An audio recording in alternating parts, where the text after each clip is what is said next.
Howdy. I hope everybody is having a rather fine pre Christmas Eve. I was going to hop on for a little bit. I'm going to try and keep this short because it's chilly by North Texas standards. It's like 58. I was out here yesterday just long enough to smoke a cigar, and my hands were about frozen. So, but today I am going to be having a little Crown Royal salted caramel. I know you diehard bourbon fans out there will be like, "Oh, that's sacrilege! Flavored whiskey." I don't care. Just like I'm going to piss off all of the purists in the cigar world by smoking an Indian tobacco, which is a coffee-infused cigar. This is the Dulce. The Dulce is the light wrapper. I believe this is kind of a Robusto wide or Robusto grande or whatever. Yeah, it depends on who you talk to, what they call this, but it's a 5-inch stick, but that is definitely more than 50 on the ring gauge. That's more like a 54. So Indian tobacco, they're made by Drew Estate. Drew is a rather eclectic individual, and he's pretty funny to watch if you follow him on Instagram. But anyway, not what we're here to talk about. So I'm gonna go ahead and get this thing fired up. First taste is so sweet. That's what she said. I just really felt like I needed to get on here today and I don't talk about all the shit I've been seeing going on Twitter or X. It's Twitter, but I don't. Everybody has to still say, like, anytime you read anything in the media, well, they got football on. It's Sunday. Anytime you read anything in the media and they mention anything about X, it's always X, formerly Twitter.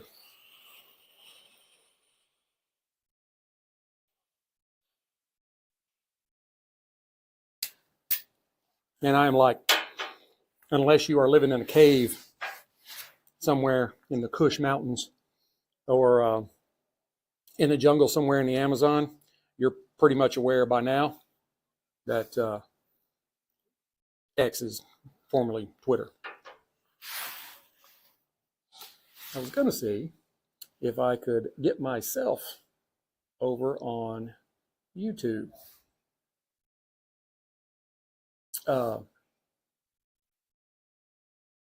Because I would like to kind of see how this looks, go back. Like, I'm not recording this. That was another thing, is it's just the recording thing on OneStream. It's okay. But when you try to download it, the video comes out fine. But the audio is like blank, blank, blank, hello, blank, blank. I tried it twice.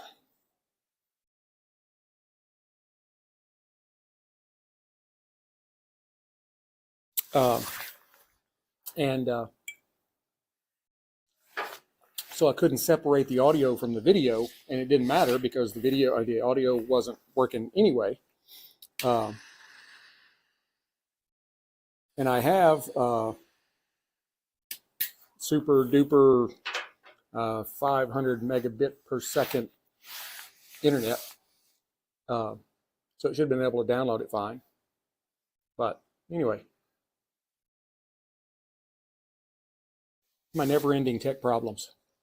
Well, I'm not Joe Rogan, so. But anyway, the reason I wanted to get on here today is I've been watching all this shit on X. All these people, over the last decade, the right has always talked about the low information voters on the left. They didn't have any, all they knew were the talking points and, that kind of stuff. But now you're starting to see there's quite a few of those people on the right now too. Not everybody. There's a lot of sharp people on the right, but not all of them. And if you're getting pissed with me saying that, you may be one of them. I don't care. I don't make any money off this. I'm just doing it because I like it. So, oh well. But, you know, Elon and Vivek, right before the election, and then beginning really in earnest after the election, they talked about how much what they were going to do. We're gonna just slash the government, and we're gonna do this, and that's what these low information people picked up on. And you'll see them out there. They'll make comments like, "Oh yeah, very first day, first thing they need to do is get rid of 75% of the government." How's that going to happen? We're just going to get rid of them. How's that going to happen?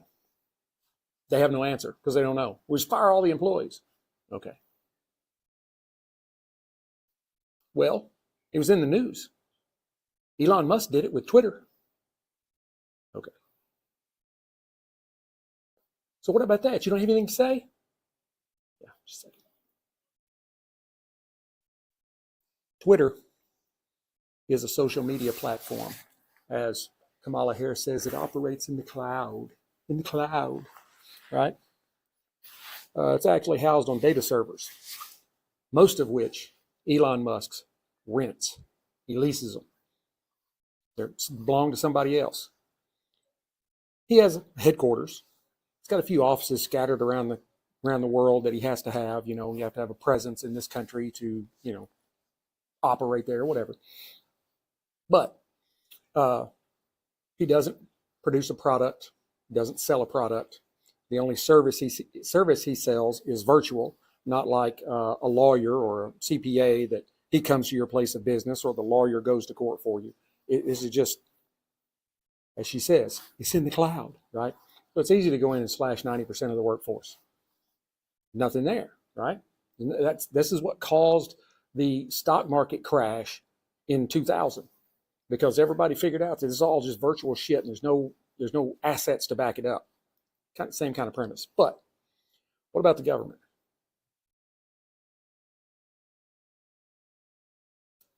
When you say we can get rid of 75% of the workforce, I'm assuming that you are not talking about the military as well.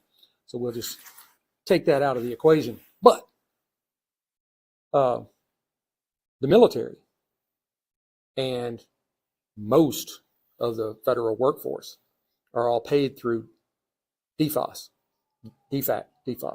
the Defense Finance and Accounting Center, DFAC. Those are not military employees. Those are all civilians. So who's going to pay the military?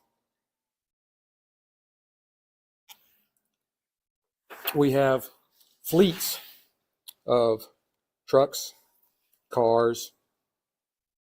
We have warehouses and owned buildings, plus a shitload of leased buildings, like 460 million square feet, scattered all over the country and all over the world.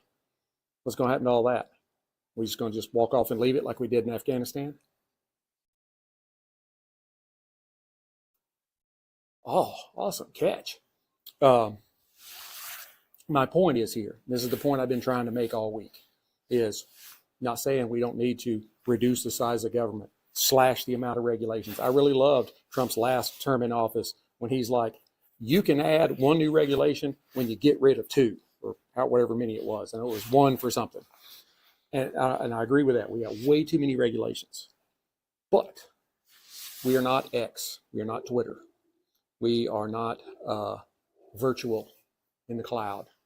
This is brick and mortar, mechanical, people, all kinds of stuff. You can't just be like, all right, well, we're done. No, can't do that. You just can't. It's like going bankrupt. And what happens to all the shit? It ends up like all the stuff overseas. Hey, all the people that are working overseas, there's a whole lot of civilians working for the military overseas. All those military bases and stuff we got scattered around there that we may or may not need, there's still civilians there. You gonna just walk away, leave all that shit there, let the insurgents, like all those military bases we have in Germany, and now then you're hearing about how bad it is with the influx of Muslim immigrants and how they're marching through the Christmas markets and they're plowing their car through and killing people, they'll take all that equipment that we just leave behind and they'll use it against us. My point is, needs to be done. We need to have a pairing. We need to make things more efficient. We need to get rid of things that we don't need. I'll tell you a little bit about that in just a minute. And I think I've already mentioned it before, but I'm going to say it again. We have to do it in a pragmatic way. There's a reason why the government says we can only take in 1 million immigrants a year. Now, Joe Biden has just thrown that right out the window, but it's still there. They're supposed to only be taking in 1 million a year. The reason why they use that figure is because they have done their research and figured out that that's about how many people they can acclimate into our society at a time, with housing and jobs and infrastructure and hospitals, all that kind of stuff, right?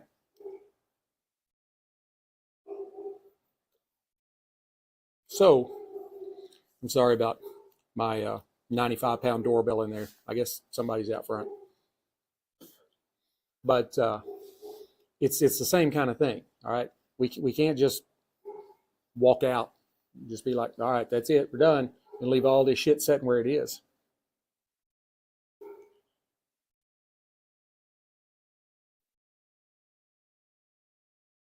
I forgot what I was going to get back to in a second. But here's the main point I wanted to get across today. And I will use an example that Milton Friedman used.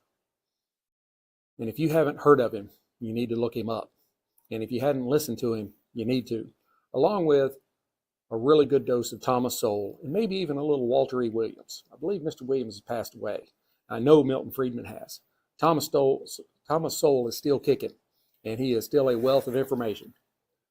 But one of the big things that one of the most profound things I ever heard Milton Friedman say is he was talking about a pencil. So I'm going to use a pencil in my example. This pencil's a small thing. It's easy for low information people to understand. And some of you high information people, you may just fly right by you because it's dumbed down. But I'm a simple kind of guy. When you look at a pencil, and I'm talking about the old wooden, you have wood. It's painted on the outside. It's got graphite in the middle of it. We call it lead, but it's not lead. It's graphite, carbon, something like that. You got a little rubber eraser on the end of it that's held on by a little brass coupling. And you can pick them up like 10 for $1, right? Now, the government manufactures nothing. They don't make a damn thing. If they did make stuff and sell it, I don't know what quality it would be, and they ain't no telling what they'd ask for it. But here's the thing.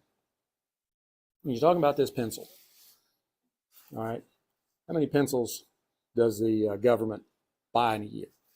I don't know.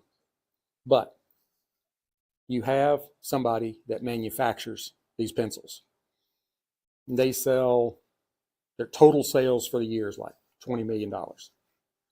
Just trying to find some figures. So you can pick apart whatever, I don't care. They sell $20 million worth of pencils a year. Now, the wood for that pencil comes from probably like up in the northwest, where all the loggers are. Say the paint's manufactured in North Carolina.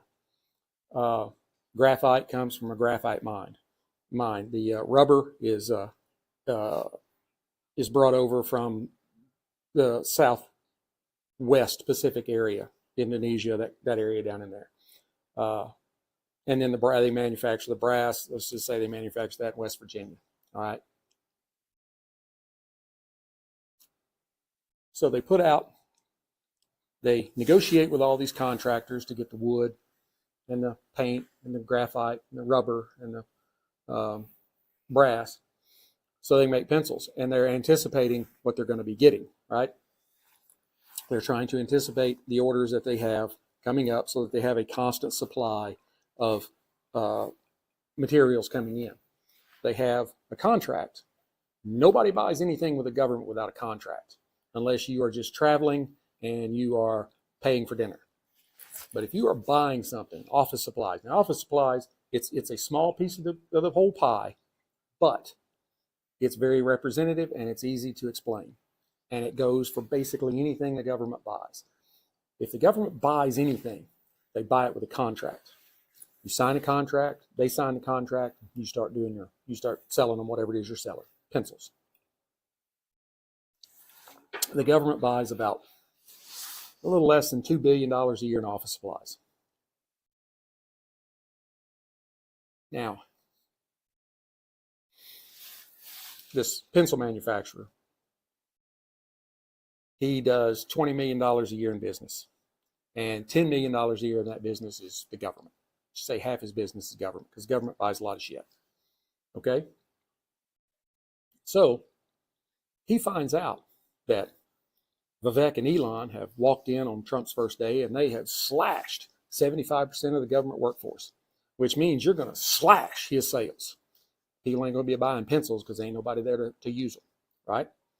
You go from 2.25 million employees down to 500,000 or less. Now, all of a sudden, they don't need nearly as many pencils. And your $10 million in sales has dropped all the way down to like 250,000. What's the first thing you're going to do? I'll wait. First thing you're going to do, because there's no way you can make up that kind of volume quickly, is you're going to lay off staff and then see how quickly you can make up that amount. But what else are you going to do? What's the second thing you're going to do? Call your suppliers and say, I need to cancel these orders. I'm not going to be filling them anytime soon. So now, what has Vivek and Elon done? And again, remember, I am for efficiency. I am for making things better. I am for government not going beyond its means. I'm just trying to be pragmatic. That's what I'm trying to teach. They have then effectively not only gotten rid of jobs in the government, they've also gotten rid of manufacturing jobs out in our economy. Plus, they've gotten rid of the raw materials jobs, the loggers and the graphite mine and the paint mixing in North Carolina and brass in West Virginia. So now you put a whole lot of those people out of work too. So now you have millions and millions of people flooding the unemployment market, and there's not enough market to make up that slack. It's not like, okay, well, one business went out of, they filed bankruptcy, went out of business. All their employees have been, laid off, and they've all managed to go to other places. When you have that kind of effect on the economy, there's not going to be other jobs out there waiting. You're going to have people for months, maybe even years, trying to put their lives back together. Elon and Vivek don't care. They don't give a damn. They got money. Doesn't bother them. And just like we always talk about with the congressman, there's nothing that holds them to account for what they do. So if their ideas are taken, they don't have to pay any penalty for it. There's no penalty for them being wrong. Oops, sorry. My bad. I'll go back to X and SpaceX, whatever else it is you do.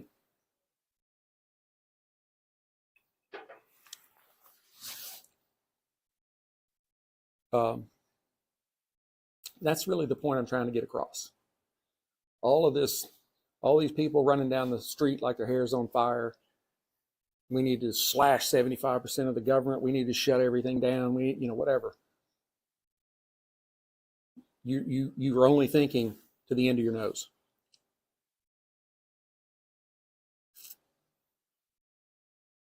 Because those decisions will have far-reaching effects outside the government. And if you're one of those people yelling and screaming about we need to slash 75% of the government, we need to get rid of all these federal workers, and then you end up out of a job, what are you going to think? If you don't lose your job, you're going to be like, I don't care about them damn federal employees anyway. But if you do lose your job, all of a sudden, you're not going to be worried about them. You're going to be worried about you. You're going to be worried about your family. We, as conservatives, I'm a libertarian. I'm not a Republican. I still consider myself, I'm very physically conservative, but I am a little more socially liberal.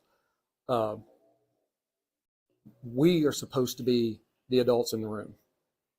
So we always said, if we were running this, we would be the adults in the room, and we would do this, and we would do that. And now then, we've gotten a hold of some power, hadn't even taken it over yet, and already we're just doing exactly like the Democrats do, just in a different way.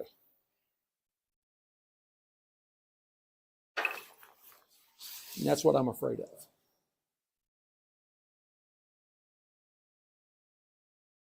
I've made the point a couple of times this week, maybe more than once, more than a couple of times, on X, that all these low information people are the ones that when you hear the statements that they make, you know that they have no clue what's going on. All they're doing is taking talking points they're hearing from somebody else. And if you can hear this dog growling, that's over behind the fence. That's not mine. That dog over there is crazy. But anyway, they don't have a clue on how that would react. When I was in the military, and when I served in 3 branches, but when I was in the Air Force, I had an instructor who really, he was a very profound statement that he made when he was talking about, I was in transportation and logistics, load and unload aircraft, all that kind of stuff.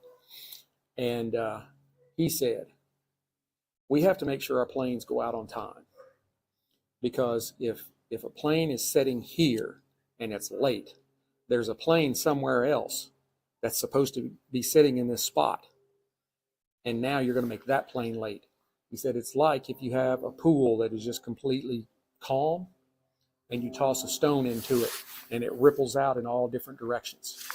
It's the same thing. If you screw up here, it screws up stuff all around the world. And that's the point. Let's be pragmatic about it. Let's be common sense about it. Can't just walk in the first day and just rip everything down. I don't think their 18-month stint is going to. I don't think that's going to get really anywhere either, because we've already seen that the Republicans and the Democrats, most of the Republicans and the Democrats, are going to be status quo. They're not. We had all this stuff with shutdown, and they did exactly what they always do. They started off with this big, huge thing that was a specter, and then the Democrats, they decried the fact that the Republicans weren't going to vote for it, and the Republicans come up with a little bit smaller, and anyway, they end up with like 3rd time's a charm. That's the way they always do. It's the way they've been doing it for centuries. I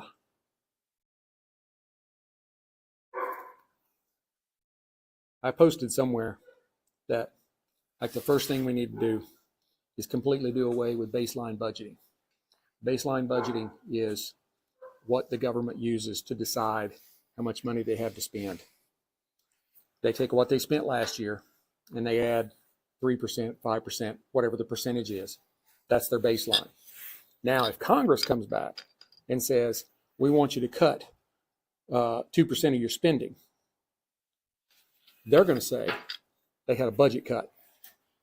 Congress cut 2% out of our budget. Yeah, but you got 5% more than you got last year. So that means you still increased by 3%. Get rid of baseline budgeting. Now, then you cut 10% out of last year's spending. That's what you get to start with. Now you're going to have to figure out how you're going to make that work. Then we need, we keep saying this and it never keeps happening, but this could be the time that we get it to happen, and that is a constitutional amendment Balanced budget. You have to balance the budget and get a plan to pay down all of this $36 trillion that we've got racked up. At some point, I mean, I was very surprised that Trump was like, oh, they didn't address the debt ceiling. We can't. Okay, well, now you're talking about the debt ceiling, and that's what you were against, was us going farther in debt. I might like Trump. I might have voted for him 3 times. That doesn't mean that I'm a lackey, that everything he says is going to be right. I'll call it like I see it. We can't keep extending the debt limit. We can't keep charging more and more on the credit card. We can't. Our credit's about out, and the Chinese own it all. I do believe that there are probably some departments we can get rid of. We've got about 4 minutes left, so I'm going to try to keep it under a half hour. A lot of these I don't really know enough about. There's agencies, departments that people ain't ever heard of. They're just tucked away in all these different places. You need a top to bottom review of everything that the government does and push that against the Constitution and the enumerated powers. Is this a power that the federal government has? If it's not, we can get rid of that agency. You don't necessarily have to get rid of all the people, because there's probably going to be agencies that we need more people in, so we can shuffle things around. And through organic shrinkage, as people retire or say, F this, I don't want to do this anymore, and quit, don't fill their positions. If you can spread that work out among the remaining people, don't fill the position. It's a way to get us where we need to be, but without potentially sinking our economy and dragging the entire world down with us.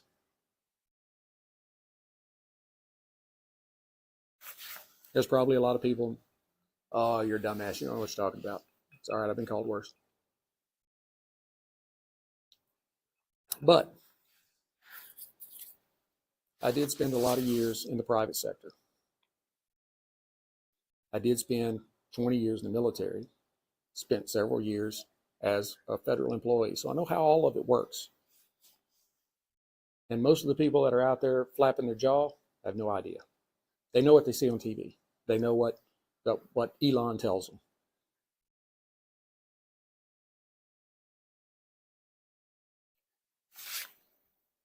We have to do this right, or we'll end up right back where we were, maybe worse.